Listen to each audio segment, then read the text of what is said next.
과실책임주의의 원칙은 피해자 보호에는 좀 문제가 있다고 그랬어요. 그죠? 피해자가 손해배상 청구권을 행사하려면 가해자의 고의 과실이 있었다는 거, 그리고 그것이 그로 해서 손실이 발생한 거, 그리고 위법하다. 그자에게 책임 능력이 있다는 것을 입증해가지고 청구를 해야 되는데 과실의 입증이 매우 어렵단 말이에요. 그래서 이에 대해서 좀 비판이 있었고, 그 다음에 정작 행위를 한 가해자의 모든 것을 다 입증했다 하더라도 재산을 가지고 있는 사용자에 대해서 과실이 없으니까 청구할 수가 없어요. 그죠? 그러니까 운전자가 과실이 있었다 하더라도 차주에게 손해배상 청구를 직접 할 수가 없어. 왜냐하면 그자는 과실이 없으니까 해서 이익설 또는 위험책임설이 나오면서 그 사용자에게도 운전자를 사용해가지고 위험한 일을 시켰다고 한다면 책임을 지우는 것이 타당하다 하면서 사용자 책임 756조가 만들어졌다고 그랬어요. 근데 756조는 거래적 불법 행위를 다루고자 하는 것이에요. 그러니까 상시 거래 관계에 있던 자가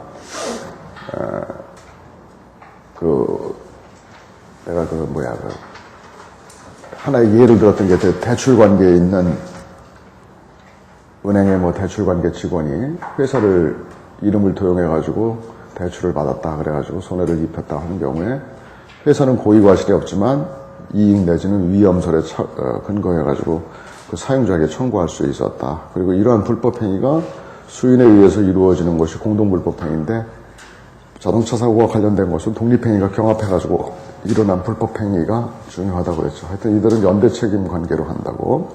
어쨌든 이런 756조에 의해서 차주에 대해서 손해배상 청구의 길이 가능해지긴 했는데 너무 의제적이더라. 그래서 자동차 손해배상 보장법을 만들었어요. 그래서 자동차 손해배상 보장법에 의하면 그 골자가 뭐라고 그랬습니까? 책임의 집중, 운행자에게 책임을 집중시키고, 그 다음에 위험의 분산, 책임보험이라든지, 정보보장사업, 피해자 직접 청구권 같은 거를 둬서, 근데 이제 책임의 집중과 관련해가지고는 운행자라는 개념을 생각해냈는데, 내가 일주일 전에 여러분들한테 운행자의 개념을 얘기했지만, 이게 몇 주간 헷갈릴 거예요, 여러분들이. 운행자 개념. 하여튼 운행자란 뭐냐. 그래서 책임이 집중되는 운행자가 뭐냐. 그러면서, 운행자의 알맹이에 대해서 초기에는 사용자 책임의 외용서를 그냥 따랐다 그랬죠. 그러니까 객관적으로 보아가지고 외용상으로 봐가지고 이것이 사용자의 사무를 집행하는데 관련성이 있다라고 보여진다 그런다면 그 책임을 청구할 수 있다라는 756조의 연장선상에서 이해를 했어요. 그래가지고 운행자 개념을 외용이론으로 처리하던 때가 한 5, 6년 그렇게 처리를 했었어요. 그러다가 이제 실질적인 자별법의 해석론이 나오는데 이원설이 나왔다 그랬죠. 그래서 이원설은 운행이익과 운행 지배를 가지고 운행자를 개념을 완성한 것이에요. 그래서 운행자라 하면 운행으로 인한 이익이 귀속되고 운행을 지배하는 자라고 그랬어요. 그때 여기서 운행이익이 뭐냐 그러면 경제상의 이익이 출발은 경제상의 이익이었는데 그러다 보니까 좀 문제점이 생긴단 말이에요. 그래서 이것을 더 확대하죠. 그래서 경제상의 이익은 물론이요, 사회생활상의 제 이익이다. 그래가지고 확대를 시켰다고 그랬어요. 그 다음에 운행 지배는 자동차의 원래 사실상의 처분권이에요. 자동차를 사실적으로 내가 이걸 마음대로 컨트롤 지배할 수 있다라는 것을 의미하는 거였는데 점차 규모화돼가지고 자동차를 지배할 수 있는 가능성까지. 그러니까 사실적, 현실적 지배는 물론이요, 지배의 가능성이 있으면 운행 지배를 인정하는 거죠. 그래서 운행 지배는 현실의 지배를 하는 사람이 있을 수 있고, 그 다음에 간접적인, 잠재적 지배를 하는 사람도 있어요. 그래서 어떤 물건을 빌려줬을 경우에 물건을 돌려받을 소유권을 가진 자는 간접 점유가 있는 것처럼, 그러니까 자동차를 빌려간 사람은 현실의 지배를 하는 거지만, 자동차를 빌려준 사람은 잠재적 간접적인 그런 지배를 하는 거죠. 그래서 운행 지배는 반드시 현실의 지배만을 의미하는 게 아니다. 다시 정의하면 자동차의 사실상의 처분권은 물론이요, 나아가서 지배의 가능성이 있으면 운행 지배를 인정하더라.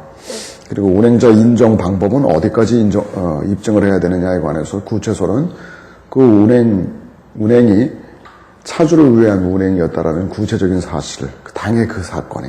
그러니까 오늘 몇 년, 몇 월, 며칠 어디서 일어난 이 사건에 있어서 운전자는 바로 운행자를 위해서 자동차를 운행한 것이라는 입증을 해야 돼요. 그러니까 그날 사건, 그때 사건. 반면에 이제 그 그러니까 구체설에 의할 경우에는 그렇게 하다 보면 구체적인 사실을 피해자로 하여금 입증하도록 하게 하는 것이다 보니까 자배법의 입법 취지의 후양적인 태도란 말이에요. 그래서 추상설이 나오게 된다 그랬죠. 추상설은 자동차의 그날 운행이 차주를 위한 운행이었는지는 중요하다, 하지 않다. 그죠? 쭉 보면 여태까지 운전자가 자동차를 어제도 그랬고 엊그제도 그랬고 그제도 그랬고 1년 전에도 그랬고 하여튼 차 산 이후부터 계속 운행이 되어 왔는데 그 운행들은 전체적으로 이렇게 보니까 늘 운행자를 위한 운행이었더라. 그렇다면 오늘 사고가 난 것이 특히 어떤 다른 사정이 있었는지 모르겠지만 일단은 자기를 위한 그러니까 그 운행자를 위한 차주를 위한 운행이었으므로 추정을 한다 이 말이죠. 이런 추정을 하고 거꾸로 그 운행자가 차주가 나는 그 운행을 지배하지 않았었다. 그것은 나를 위한 운행이 아니었다라는 것을 반대로 입증하면 그 운행자 지배에서 이탈할 수 있다라는 설이죠. 그래서 간접 반증설 또는 항변설이라고도 했죠. 그러니까 피해자는 어느 정도만 입증하면 돼요. 그죠? 차량 넘버를 떼가지고 이 차의 차주가 바로 너라는 거. 네가 차주라는 사실을 입증하면 차주가 그 운행 지배가 없음을 반증하지 못하는 한 입증 책임이 차주에게 있기 때문에 반증하지 못하는 한 책임을 면할 수가 없어요. 그래서 차주가 항변할 수 있는 차주의 항변으로는 미리 좀 정리하면 차주의 항변 사유로는 절취운전은 지난번에 공부를 했어요. 그죠? 절취운전이었다 이거. 나는 과실이 없는 절취운전 사고였다. 두 번째, 차 완전 팔았다. 차량의 매각 사실.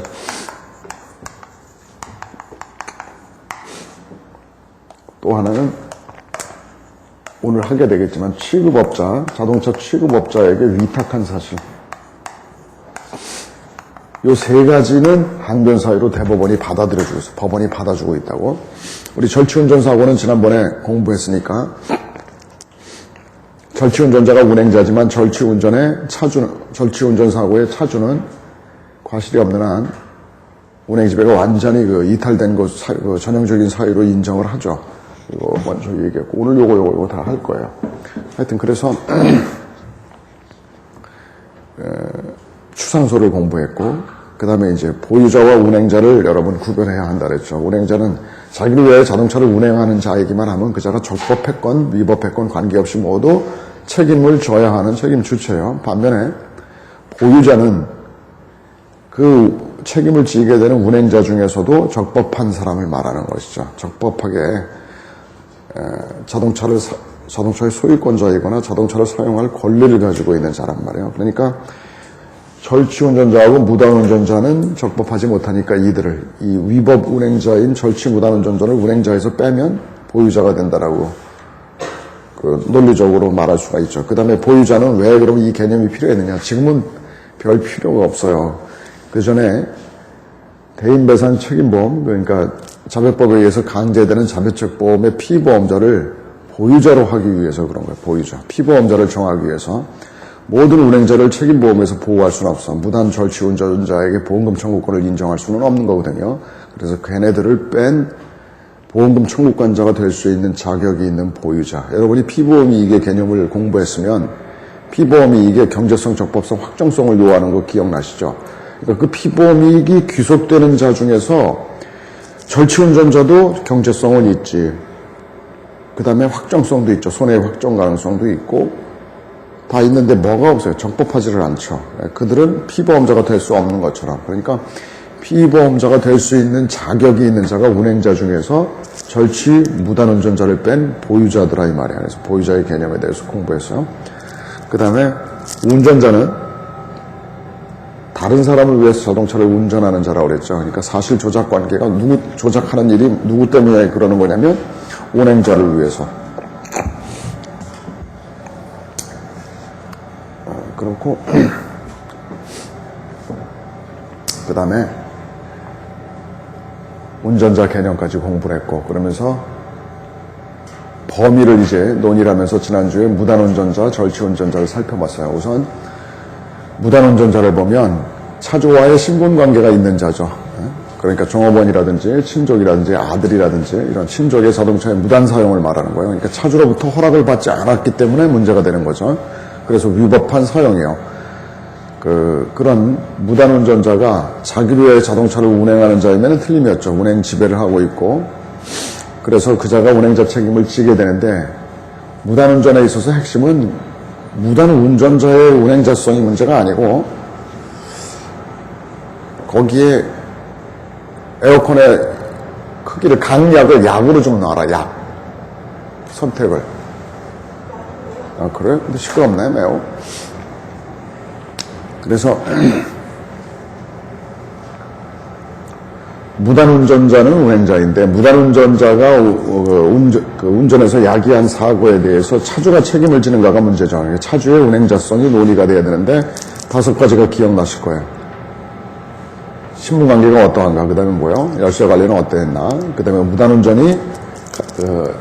무단운전을 한 시간은 얼마나 길었나 짧았는가, 또는 거리는 얼마나 먼가 하는 시간의 장단, 그 다음에 자동차의 차주가 사후라도 승낙할 가능성이 있는가, 사후의 승낙 가능성, 그 다음에 자동차를 반환할 의사가 있었는가, 아니면 완전히 반환할 의사가 없는 불법 명득의 의사를 가지고 자동차를 사용한 것인가 하는 이 5가지를 살펴보고 그때 차주의 책임을 결정하게 되는데, 대체로 무단운전 사고에 있어서 차주의 책임이 부정됐던 사례가 없었어요. 그때 다시 정리를 하면 다시 이 사용 허락 없이죠. 신분관계에 있는 자가 허락 없이, 그리고 무단운전자는 운행자성이 인정되죠. 이건 뭐 긍정되는 거니까 이거는 별 중요하지 않은데, 3번째 차주의 운행자성이죠. 차주의 운행자성. 그래서 우리는 5가지를 살펴보고 이것을 종합적으로 검토해서 개별적으로 판단해야죠. 검토해서 개별적으로 판단한다. 한데 대부분의 사건에 있어서 판례는 이 무단운전 사고에 따르면 차주의 운행자성을 인정했어요. 여기서 한 가지, 차 내인의 경우에는 어떠한가, 그 얘기를, 그러니까 차주가 있는데 차주로부터 허락을 받지 않은 종업원이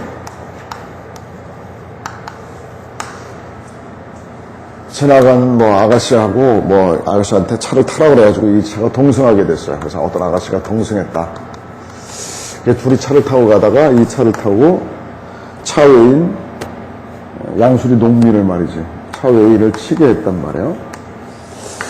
이때 차주 밥, 종업원을 동승했던 아가씨 병이라고 하고 차외인 정이라고 한다면, 이 사건에 있어서 차외인은 종업원한테 손해배상 청구를 할 수 있죠. 왜냐하면 이자가 무단운전을 한 거니까, 운행을 지배하고 있으니까 자배법 3조에 청구를 할 수 있어요. 근데 문제는 이제 차주인데, 차주에 대해서 우리는 이 사람이 5가지 사실을 검토해봐가지고 무단운전에 가능했던 경위가, 신분관계는 어떠한가, 차량 열쇠 관리는 어떠했는가, 그리고 사후 승낙의 가능성은 있는가, 이런 5가지를 검토해보고서는 우리는 특히 신분관계가 아주 절취에 가깝지 않는 한은 우리는 자배법 3조의 책임을 인정한다고 했죠. 이때 얘도 다쳤어, 이 아가씨도. 얘는 종업원에 대해서는 손해배상 청구를 우선 민법상으로는 청구할 수 있나 없나요? 있죠.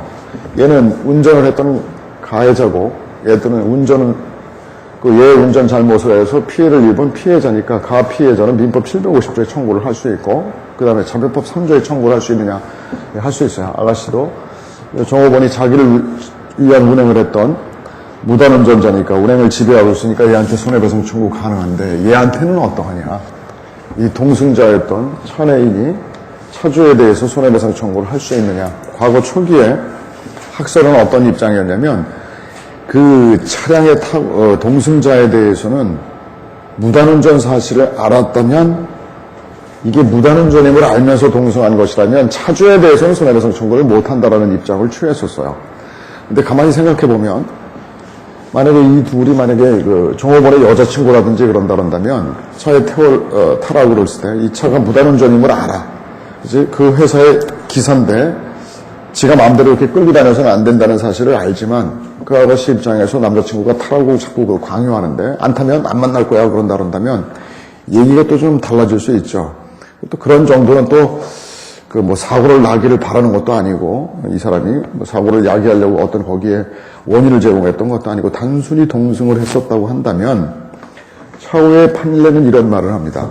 그동안은 이 동승자가 무단운전 사실을 알았다라고 한다면 타인성을 주장할 수 없다. 차주한테 손해배상 청구권을 행사할 수 없다는 입장에서 한 발 양보를 해가지고 자동차에 동승한 동승자의 경우에는 선회할 만한 사정이 있다면 선회할 사정, 사회생활상 선회할 사정이 좋게 해석한단 말이에요. 좋게 해석해야 할 수밖에 없는 그런 사정이 있었다고 한다면 요 동승자도 손해배상 청구권을 행사할 수 있다는 것이 지금 현재의 통설의 입장입니다. 그러니까 무조건 무단운전 차의 동승자라고 그래가지고 무단운전 사실을 알고 동승했다고 그래가지고 차주한테 손해배상 청구권을 행사할 수 없는 게 아니라 선회할 만한 사정이 있다면, 다만 이자가 이랬다면 이제 얘기가 달라져. 아가씨가 남자친구한테 네 사장의 차를 몰래 끌고 나와라 하고 종용을 하고, 또는 얘가 음주를 완전히 음주한 상태에서 운전할 수 없는 정도로 음주한 상태에서 얘가 거기에 가담했다든지, 그러니까 결코 바람직하지 않은 일에 가담했을 때, 그러니까 종업원이 정상적인 운전을 하고 있는데 그 여자친구가 그냥 탄 정도라고 한다면, 동승 정도라고 한다면 사회생활에서는 그 정도는 있을 수 있는 일이니까 선회할 만한 사정이 있다라고 볼 수 있을 것인데, 만약에 차량에 무단운전을 종용하고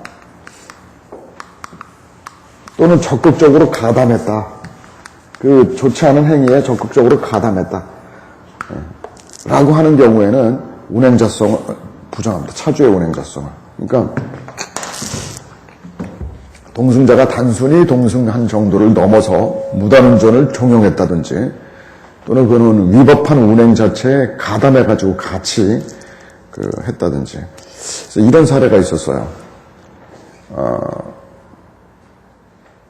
포항에서 조그만 중소기업이었는데, 이제 일과가 끝나고 난 다음에 종업원이 밖에 나가서 술을 먹다가 의기투합해가지고 그 회사의 운전 업무에 종사하는 종업원, 그 다음에 운전 업무 아닌 뭐 영업직 직원들 몇 명들이 이렇게 술을 마시다가 야, 놀러 가자 하고 이렇게 얘기가 된 거예요. 그래서 얘가 회사에 다시 들어가가지고 술이 만취한 상태에서 회사 차를 꺼내가지고 얘들을 다 태운 거예요. 다 태워가지고 막 바닷가로 돌아다니면서, 포항에 바닷가를 돌아다니고 그러다가 전복사고가 있어가지고 얘들이 다친 사건이었단 말이에요. 자, 이들은 무단운전의 단순 가담에서 뭐 좋게 해석할 수 있는 그런 사정이 있는 동승자였는가라고 생각해보면 그게 아니죠. 지금 이미 같이 술을 먹었어. 충분히 먹을 만큼 술을 먹었는데 그 중에 하나가 이제 뭐 놀러 가자, 야 기분 더 내자, 뭐 이러던 차에 마침 운전직에 종사하던 그 친구가 내가 차 갖고 나올게 해가지고 차를 가지고 나온 거 아니에요. 그때 일반적으로 우리는 좋게 해석하려면 이들은 말렸어야죠. 음주 상태였다는 점을 감안한다고 한다면, 단순 무단운전 자동차에 동승한 정도가 아니라 합세하고 분위기를 업시킨 거죠. 혼자 어떤 범행을 하는 것보다 여러 사람이 범행을 했을 때 사회적 비난의 정도가 더 높은 이유는 뭐냐면, 혼자는 쭈삣쭈삣 하게 되는데 여러 명이 막 힘을 합세하게 되면 괜히 막 용기가 나고 막 그래가지고 할 수 없었을 만한 일들을 하게 된단 말이에요. 마이크와의 전쟁이 항상. 그래서 무단운전을 적극적으로 종용한 경우, 야, 그 차 가지고 나와 이랬던 친구도 있을 수 있겠고, 가담한 친구, 적극적으로 가담한 친구들, 이 가담에 관해서 어느 정도를 가담이라고 해야 되느냐. 무단운전 하자라고 했을 때 그럼 뭐 가담이지, 하자고. 근데 하자고 하지 않았다 하더라도 음주운전 차량에 같이 동승을 한 정도에 이르렀다 그런다면 이 정도는 보지 않을 거예요. 그죠? 그러니까 선회할 사정이 있었다고 보기는 곤란하겠지. 음주 차량에 동승한다고 하는 경우에는 무단운전임을 알고 그리고 운전자가 많이 음주한 사실을 알면서도 동승했다 그런다면 적극 가담한 사람이라고 봐야지 선회할 만한 사람, 좋게 해석할 수 있는 여지가 있는 사람이 아니라고 보겠죠. 그죠? 그래서 무단운전을 정리하면 차 외인에 대해서는 여태까지 어떠한 판례도 차주의 책임을 부정한 사례가 없어요. 차 외인으로서는 그러한 사정을 전혀 모르죠. 얘가 무단운전인지 아닌지 모를 것이니까 이들을 보호하기 위해서 이 차주의 책임에 대해서 적극적이었는데 동승자에 대해서는 이렇게 예외적으로 무단운전을 알고도 적극적으로 가담하거나 그를 종용한 경우에는 책임을 인정하지 않습니다. 그 다음에 지난주에 절취운전을 공부했었는데 절취운전은 뭐야? 신분관계 없는 자의 무단운전, 허락 없는 운전을 말하는 것이라 그랬죠. 절취운전자가 운행자 책임을 지는 건 당연한데 절취운전 사고에 있어서 차주의 운행자성은 어떠하느냐에 대해서 차량관리상의 과실이 전혀 없다 그런다면 차주는 운행 지배를 상실하는 전형적인 케이스로 우리는 이해를 하게 되죠. 그래서 차주는 운행자 책임을 지지 않는다. 그런데 차주가 자동차 차량 관리상의 과실이 있었다고 한다면 그것은 책임을 인정하게 되는데 이때 민법적 용설은 여기에 착안하는 거라고 했죠. 차주의 차량 관리상의 과실이라는 점이에요. 그래서 과실 책임주의 원칙을 천명하고 있는 민법 750조를 적용할 것이라는 선. 그런데 민법 750조를 적용하게 되면 자동차의 차량 관리상의 과실의 입증 책임은 누구에게냐면 피해자에게 있게 되고 피해자가 그 절취운전자를 잡아와야 한다는 얘기가 돼요. 그래서 피해자 보호에 문제가 있다고 그랬어요. 그래서 자배법 적용설이 통설의 입장인데 자배법 적용설 중 객관적 이용인설은 주관적으로는 자동차의 사용을 허락할 의사가 전혀 없었다고는 하지만 도로상에다가 자동차를 문도 안 걸고 시동도 만약에 걸어놨다면 더더욱 그렇게 차량 관리를 엉망으로 했다고 한다면 그 얘기는 결국 누구든지 자동차를 운전하고 싶은 생각이 있으면 하십시오라고 하는 객관적 요인이 있는 것이라고 봐야 한다. 따라서 그것은 허락을 한 거와 마찬가지다. 네가 자동차의 사용을 허락했으니까 네가 그 사고로부터 야기된 모든 결과에 대해서 책임을 져야 한다라는 입장이란 말이에요. 그래서 객관적 용인설이 있고 관리책임설은 차량관리상의 과실이 곧 바로 운행자 책임의 본체다. 운행자 책임은 자동차의 관리 책임을 의미하는 것이다 라고 하는 입장이라고 그랬어요. 그래서 차주의 운행자성에 관해서는 운행자 책임에 관해서는 과실이 있는 경우에는 자배법 적용설을 취하는 것이 지금 통설의 입장이라고 했습니다. 까지 보고 오늘 봐야 할 게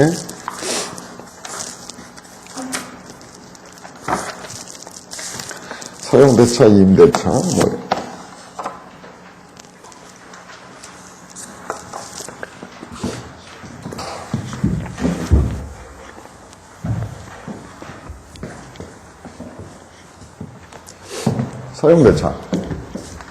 사용대차 한자로 쓸게요. 빌려주는 건데 뭘 빌려주는 거냐면 사용을 빌려주는 거예요. 사용대차는 민법상의 티피컬한 계약 중에 하나인데 무상이에요. 무상으로 자동차의 사용을 무상으로 친구 간 빌려주는 경우가 이 사용대차. 임대차는 우리가 잘 알고 있죠. 차임을 지급하고 물건을 빌리는 건데 자동차를 그러니까 차임 지급하고 빌렸다라는 거예요. 그러니까 렌트카 회사 생각하면 돼요. 렌트카. 유상이란 말이에요. 유상. 이때 하여튼 차주가 있는데 차주가 친구한테 차를 빌려줬다 그래서 친구가 제3자를 씌웠다. 그랬을 때 이건 뭐 정리하지 않고 그냥 이 그림 하나로 설명드리겠습니다. 제3자가 이 친구에 대해서 손해배상 청구, 피해를 입은 사람이 운행을 했던, 그러니까 현실의 운행을 이 친구가 하고 있는 거죠. 이 사람한테, 운행을 했던 사람한테 이 사람은 운행 지배가 있게 되죠. 현실의 지배. 운행 지배의 개념을 뭐라고 해서 자동차를 내 마음대로 할 수 있다라는 거예요. 행선지, 방향 이런 것들을 내 마음대로 지배할 수 있다.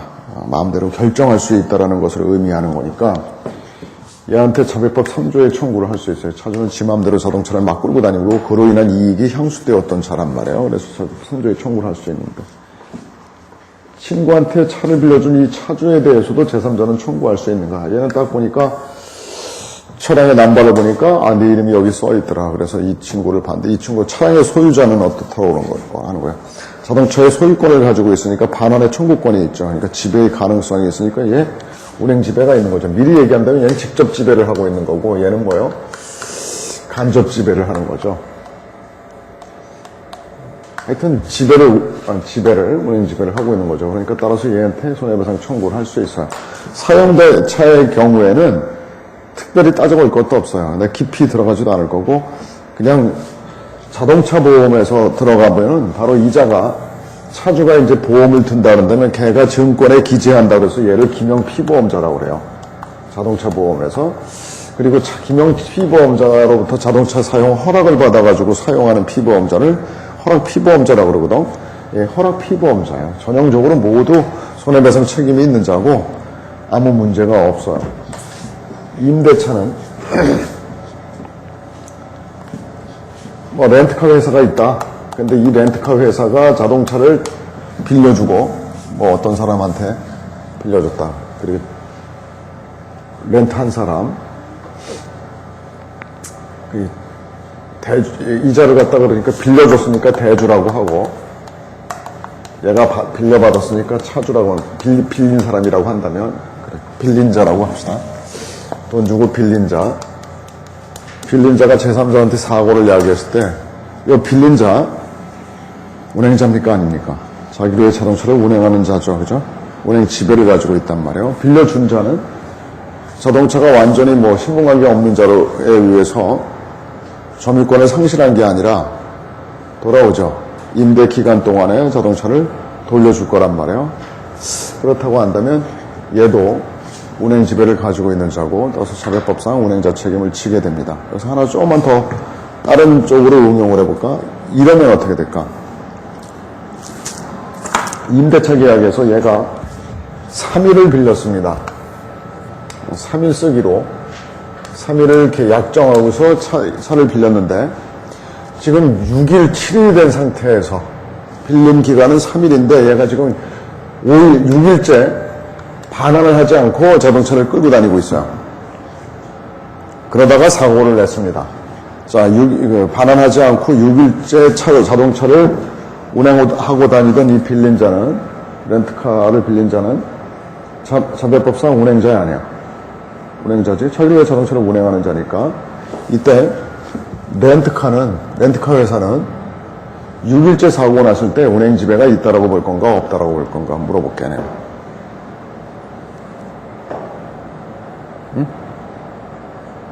3일까지는 허락을 받은 거잖아요, 지금. 그죠? 자동차의 임대 약정에 의해서 렌트카를 3일간 빌리기로 했단 말이에요. 이게 3일째 되는 날 갖다 돌려줘야지, 자동차를. 반납을 해야 된단 말이에요. 근데 3일째 되는 날 반납하지 않고 계속 자동차를 5일, 6일 타고 다녔어요. 아무 연락도 없이. 돌려주려고 하는 마음이 있는 건지 없는 건지 모르겠는데 하여튼 6일째 되는 날, 아무 연락이 없이 6일째 되는 날 사고를 냈다고 했을 때 이 사고에 있어서 사고를 야기했던 빌려간 자가 차별법상 운행자 책임을 지는 것은 뭐 당연한 것인데 문제는 렌트카 회사가 약정기일이 지금 3일인데 지난 3일이 훨씬 지난 6일째 사고가 났을 때 운행지배가 있다라고 볼 건가 아니면 단절되었다라고 볼 건가. 그러니까 운행지배가 여전히 이 빌린 자에게 미친다고 볼 건가 아니면 더 이상은 미치지 않고 단절되었다고 볼 것인가 라고 하는 문제에 대해서 어떻게 생각해? 답 없어? 응? 모를 거야. 답을 낼 수 있는 재료가 없어서. 이제 사례가 나중에 그런 문제가 나오게 되면 여러분 이렇게 생각하면 돼요. 렌트카 업자들이 렌트카를 빌려주면서 기일을 정하죠. 언제까지. 일일 요금을 얼마씩으로 하고 3일을 빌려줬단 말이에요. 그때는 당연히 지배가 미친다라고 볼 수 있는 것은 뭐 당연하죠. 차를 가져올 거니까 3일 동안은. 근데 4일째, 5일째 돼서 안 가져왔다라고 했을 때 자동차를 도난한 것이라고 바로 보는 것은 좀 곤란하고, 여전히 렌트카 회사의 운행 지배가 미치고 있다고 해석하는 것이 타당합니다. 이유는 뭐 때문이냐면, 렌트카 회사의 임대 약정서를 보게 되면 그 기일을 어겼을 때, 그러니까 늦게 반납하는 경우가 있죠. 그래서 하루에 할증해서 얼마씩을 더 내게 된다라는 위약금 약정 조항이 있어요. 그러니까 렌트카를 빌린 사람의 입장에서도 꼭 그날 반납을 하기로 약속은 했지만 반납해야 되는 것은 아니에요. 내가 다시 반납하고 새로 그 자동차를 빌리게 되는 경우에는 좋은 조건으로 빌릴 수 있지만, 만약에 내가 급하다 그러면 그냥 뭐 다른 볼 일이 있는데 하면 그냥 쓰고 다니면서 뭐야, 대신 위약금 약정 조항에 따라서 뭐 할증 요일이 있단 말이에요. 하루치에 20%를 가산한 요금을 반납한 약정 기일을 어기면, 마치 비디오 테이프 같은 거 빌려가지고 가서 반납할 때 약정 기일에 반납하면 아무 문제가 없지만 약정 기일이 지나게 되면 위약금 조항이 있죠. 그래서 뭐 500원이니까 1000원씩 더 내잖아. 요즘에는 안 그러나? 그러죠. 그 위약금 조항에 따라서 처리하기로 사전에 합의가 된 계약서를 작성하는 것이 통상적이기 때문에, 렌트카를 빌린 기간을 오버했다 하더라도 그 정도가 그냥 통상적으로 뭐 일주일, 한 달 정도라고 한다면 여전히 운행 지배가 미친다고 봐야 돼요. 만약에 얘가 렌트카를 빌려가고 나서 영영 뭐 지금 안 돌아와가지고 한 6개월째 지금 있다가 뭐 사고가 났다라고 한다면 그때는 조금 더 다른 문제점이 있어요.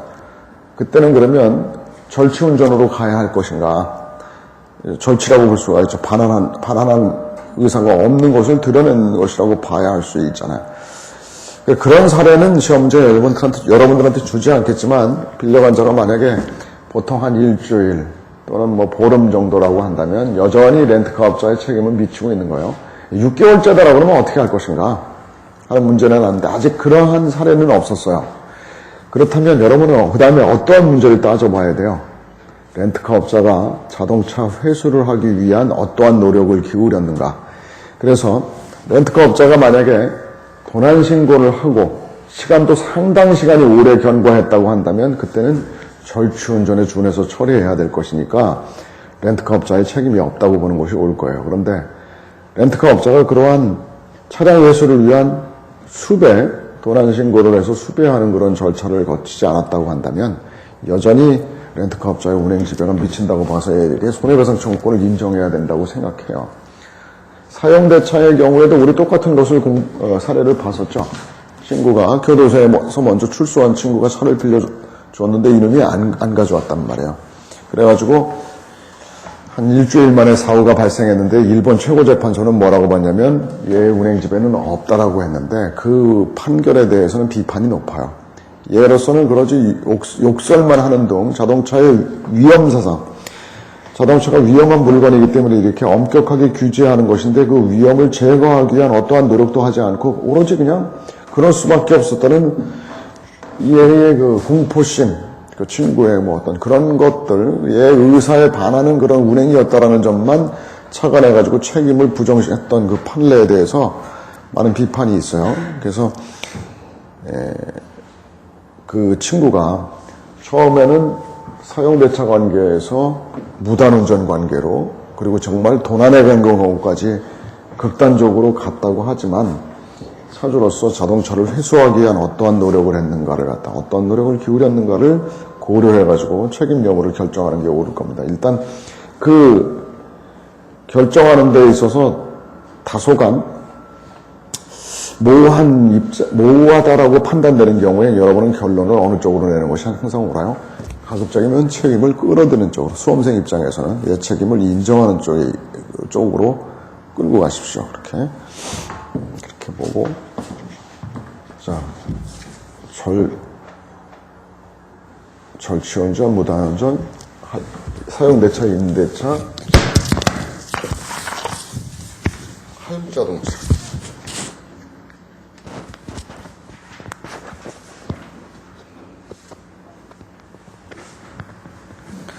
할부차.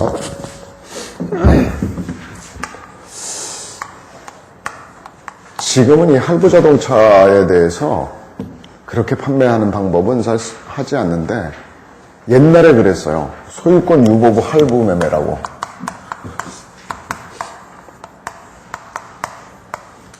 할부 매매. 할부로 차를 사는데 소유권은 누구 앞으로 두냐면 회사 명의로, 메이커 명의로. 현대자동차에서 차를 출시해가지고 차를 판매할 때 방향성 때문에 그래요.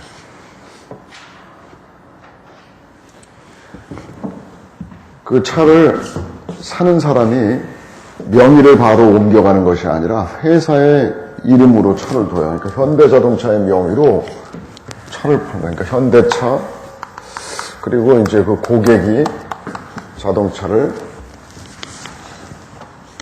사용만 하고 다니는 거지. 그리고서 걔가 이제 제3자를 사고를 냈다. 그런다면 이 고객이 자배법상 운행자 책임을 지는 건 당연하죠. 운행을 지배하는 자니까. 그래서 자배법 선조의 청구를 할 수 있는데 현대자동차 또는 기아자동차와 같이 차를 판매했던 사람을 얘가 딱 사고 나가지고 자동차의 차량 등록 원본을 보니까 누구 앞으로 차 명의가 되어 있어요? 현대차 앞으로 되어 있더라고요. 현대자동차 앞으로.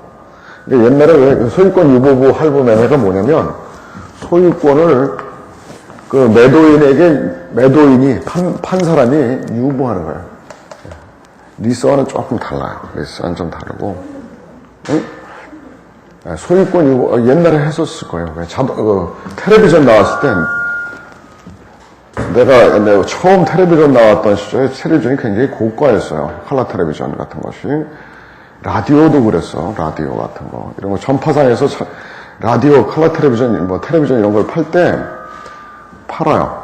파는데 소유권은 누구 앞으로? 자기 앞으로. 자기 것이라고 하는 약정서를 써요. 소유권은 내 것이고 너는 할부금을 언제까지 다 갚으면 네 것으로 된다라는 약정서를 써요. 그래서 할부금을 연체하면 라디오 들고 와버려. 가져와 버려. 내 거다 그러고 가져와 버려. 그러니까 할부 자동차의 경우에 소유권 유보부 계약을 체결했던 이유들은 옛날에 뭐였냐면 할부금을 안 낼까봐. 이거 찍찍거리는 게 아주 신경이 쓰이는데 나로서는 어떤 방법이 없어. 할 줄을 모르니까 기계를. 미치겠네. 하울링에. 그러니까 자동차 회사에서 소유 명의를 두고 있고 자동차 할부 기간이 끝나면 자동차의 소유 명의를 넘겨주는 방식. 그래서 소유권을 유보했다. 그 메이커가 가지고 있다. 그래서 소유권 유보한 할부 매매 계약이라고 그러는 거예요. 그때 소유권 유보부 할부차를 가지고 얘가 사고를 냈다고 그랬을 때 현대자동차에게 명의니까 소유 명의를 누가 가지고 있다고요? 등록원부의 명의가 누구 앞으로 되어 있다고? 현대자동차. 그러니까 현대자동차를 갖다가 너도 운행 지배가 있는 자다. 소위 추상설에 의거해서 자동차의 운행자 개념은 권리 개념이어서 네가 자동차에 권리 있으니까 너는 운행자다 하는 정도의 입증만 하면 얘는 된다고 끝난다고 그랬잖아요. 그죠? 그럼 얘가 왜 나는 운행 지배가 없는가를 얘가 반증을 해야 되니까. 해서 현대자동차, 기아자동차, 대우자동차 여러 자동차 메이커들이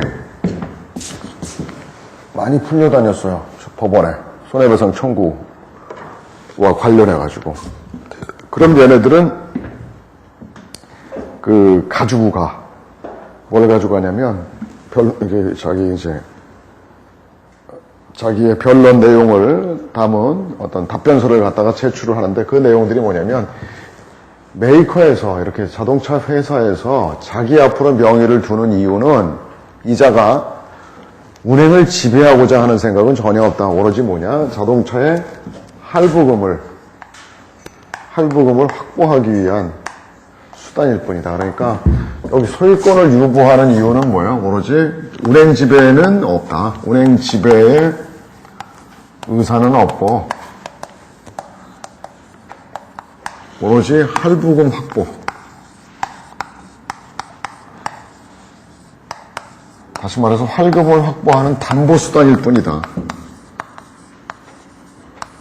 대법원도 그렇게 그 답변을 받아들였어요. 그러니까 자동차 메이커에서 소유권을 유보해서 할부 판매를 했을 때 할부 판매한 메이커가 소유권을 유보하는 취지는 자동차를 스스로 운행을 지배하려는 의도가 있어서 그러는 것이 아니고 저와 마찬가지 의사는 없고 할부금을 갖다가 확보하기 위해서 그러니까 할부금을 제때에 내지 않으면 어떻게 해요? 내가 소유권자니까 자동차 회수하겠다라는 그런 의도.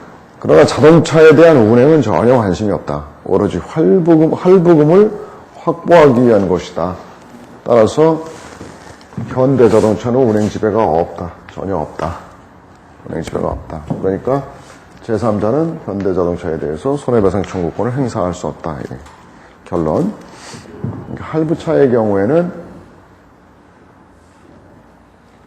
소유권 유보부 할부 매매의 경우에 그 자동차의 메이커는 전혀 손해배상 책임이 없습니다. 근데 요즘에 그러면 자동차 할부 거래는 어떻게 하는가? 요즘에는 이런 일이 자꾸 많이 있어서 소송을 제기하는 일이지. 그래서 이 현대자동차나 기아자동차 이런 대우자동차 이런 데서 아예 그냥 소유권을 넘겨줘요. 할부금이 확보되지, 소유권은 고객의 명의로 해요. 고객의 명의로 등록을 하기로 하고, 대신 저당권을 설정해요, 지금은. 또 고객의 자동차에다가, 을구에 뒤에, 이면에다가 저당권을 설정해.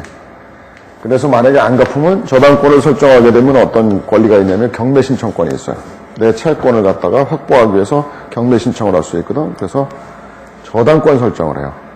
그러니까 옛날에는 이런 일이 있었는데, 어쨌든 따져는 보자 이런 얘기입니다. 할부차. 요즘에 할부차는 저당권을 설정하지 소유권을 유보하지 않아요. 그 다음에 또 한 가지 케이스로 지금 우리 뭐 봤어요?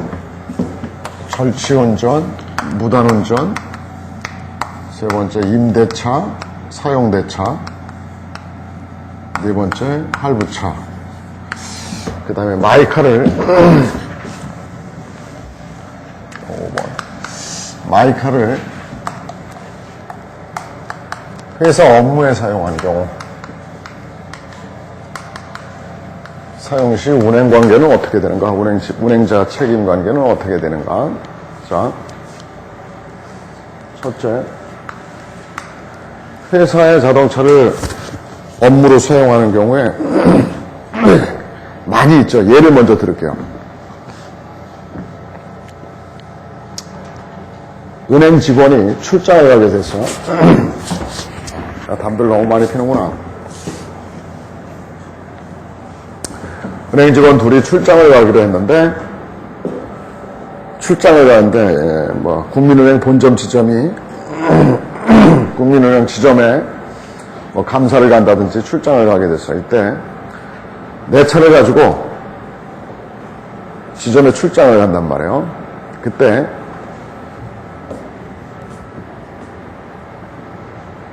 마이카를 가지고 있는 얘가 지금 출장을 가는데 제3자를 치였다. 근데 이제 이 마이카를 마이카를 가지고 출장을 간다 그럴 때 국민은행은 얘들에 대해서 운행 지배를 미친다라고 볼 거냐. 예차인데. 그러니까 지금은 그 차들을 다 마이카 시대니까 많은 사람들이 자기 차들이 있잖아요. 그죠? 그러니까 내 차를 가지고 운행을 한단 말이에요. 많이. 출장을 사용을 하고 출장 가는데 업무에 사용한단 말이에요. 그러니까 내 차를 업무에 사용했단 말이에요. 회사 업무에 사용했는데 제3자한테 사고를 이야기했을 때 이 제3자가 차주에 대해서 마이크를 사용한 그 차주에 대해서 운행자 책임을 물을 수 있죠. 당연히 운행 지배를 가지고 있으니까 자대법 3조에 청구를 할 수 있는데 문제는 회사에 대해서 청구가 가능하냐. 국민은행에도 손해배상 청구를 할 수 있느냐. 그러면 얘가 운행에 지배를 하고 있느냐 하는 문제가 남는 거예요. 근데 마이카를 얘가 사용한 이유는 편의 때문이죠. 대중교통수단을 이용해가지고 출장을 가도 되는데, 지 편의상 마이카를 제가 사용했단 말이에요. 지금 끌고 간단 말이에요. 이때 이 마이카를 타고 그러니까 자동차를 현재 직접적으로 지배하는 것은 이 직원인데, 이 차주인데, 차주의 운행에 대해서 얘가 영향을 미치는 관계에 있는가? 운행 지배라는 자동차에 이렇게 운행 지배는 뭐라고 그랬냐면 내가 자동차에 이건 다반지 용어는 아니야. 다반지 용어는 세련되지 않은 내용이니까 그냥. 근데 여러분 머릿속으로 운행 지배의 개념을 잘 못 떠올리는 머릿속으로 이렇게 생각하시면 돼. 운행 지배란 결국 뭐냐면 자동차 행선지 결정, 행선지라든지 방향, 용도 이런 결정을 내 맘대로 한다. 내 맘대로. 누구의 간섭도 받지 않고 내 맘대로. 운전자의 경우에는 내 맘대로 하는 게 아니죠. 그죠? 운전자는 그 차주가 어디 갔다 와라 그러면 거기를 갔다 와야 되고 행선지도 운전자가 지정된 것이죠. 반면에 운행자는 아이씨 나 오늘 딴 데 갈래 하고 자기가 주체적으로 행선지라든지 방향이라든지 용도라든지 모든 것을 자동차의 그 정말 운명을 내 마음대로 할 수 있는 거야. 자동차에 대한 차주가 지차를 가지고 회사 업무를 본다고 할 때 지차 가지고 회사 업무를 본다고 할 때 운행 지배를 미치고 있는 것은 당연하죠. 이 차가 이 친구가. 근데 이제 문제는 나 왜 이렇게 뜨냐 오늘. 국민은행인 회사에서 이 차주의 자동차의 행선지라든지 방향이라든지 이런 것들을 결정할 수 있는 관계에 있는가. 만약에 운행 지배가 미친다고 한다면, 얘한테 미치고 있다고 한다면 손해배상 청구권을 행사할 수 있는 거고, 이것을 단절되었다고 한다면 손해배상 청구권을 행사할 수 없는 거죠. 회사가 얘한테 출장을 대전 지점으로 출장을 좀 갔다 와라 하고 상사가 명령을 해가지고 얘가 대전 지점을 가는데 더 급한 일이 생겼어. 지금 대전 지점이 문제가 아니라 지금 천안 지점에 무슨 큰일이 생겼다. 그쪽으로 먼저 갔다 와야겠다 하고 뭐 핸드폰을 한다든지 해서 연락이 온다 그런다면 대전으로 가던 얘가 행선지가 바뀌게 돼요? 안 바뀌게 돼요? 지금 당장 천안으로 먼저 가라. 지금 대전 말고 뭐 또는 수원으로 먼저 가라 하고 회사에서 명령을 하게 되면 바뀌게 되죠. 그렇다고 한다면 운행 지배를 회사도 하고 있습니까? 안 하고 있습니까? 하고 있다라고 봐야죠. 그래서 자동차의 간섭, 뭐를 통해 가지고 이 회사는 업무 중일 때는 회사 업무에 사용하는 동안에는 지휘 감독을 하거든요. 사용자는 지휘 감독 상태에 있는 것이기 때문에 차량의 행선지라든지 방향이라든지 용도라든지 이런 것들의 변경, 영향을 미치게 되고 따라서 이 지휘 감독을 통해서 자동차에 영향을 미치는 것이 분명하기 때문에 운행을 지배하고 있다고 봅니다. 해서 손해배상 청구권 행사가 가능해요. 이번에는 회사의 직원이 업무가 끝나고 난 다음에 놀러 갑니다. 그래서 뭐 김대리 차를 타고서 여러 사람들이 같이 뭐 5사람이 놀러 가기로 합시다. 그래서 이 사람들이 남한산성에 뭐 백숙을 먹으러 가는 중입니다. 업무가 끝나고 백숙을 먹으러 가는데 회사에서 과장이 전화가 왔어요. 니들은 어디야? 지금 우리 남한산성으로 백숙 먹으러 간다고. 야, 백숙은 남한산성이 아니라 행주산성으로 가야지 하고 행주산성으로 가 라고 한다고 그래가지고 그들이 행주산성으로 방향을 꺾거나 행선지를 변경하거나 그러지는 않죠. 업무 시간 내만 지휘 감독이 있게 되는 거죠. 회사의 지휘 감독은. 그러니까 업무 시간에, 회사 업무 사용 시에만 회사는, 그러니까 마이카를 회사 업무에 사용 시 그 회사, 사용자, 회사는 운행자성을 인정합니다. 운행자 책임을 집니다. 그러니까 마이카를 운행한 사람의 운행자성은 인정되는 건 당연한 것이고, 그 자동차를 자기 차지만 회사 차면 당연한 거고, 회사 차를 업무에 사용 시에는 회사는 운행자죠. 회사 차가 아닌 사적인 용도의 자가용을 직원이 사용할 때라도 회사의 업무에 사용하는 중에는 회사의 지휘감독이 미치고 그 지휘감독을 통해서 업무에 관한 지휘감독을 통해서 결과적으로는 자동차의 이런 행선지 방향 뭐 이런 것들을 결정짓게 되기 때문에 운행 지배는 미친다고 보는 것이 통설의 입장입니다. 그래서 운행자는 국민운행자, 회사는 운행자 책임을 진다.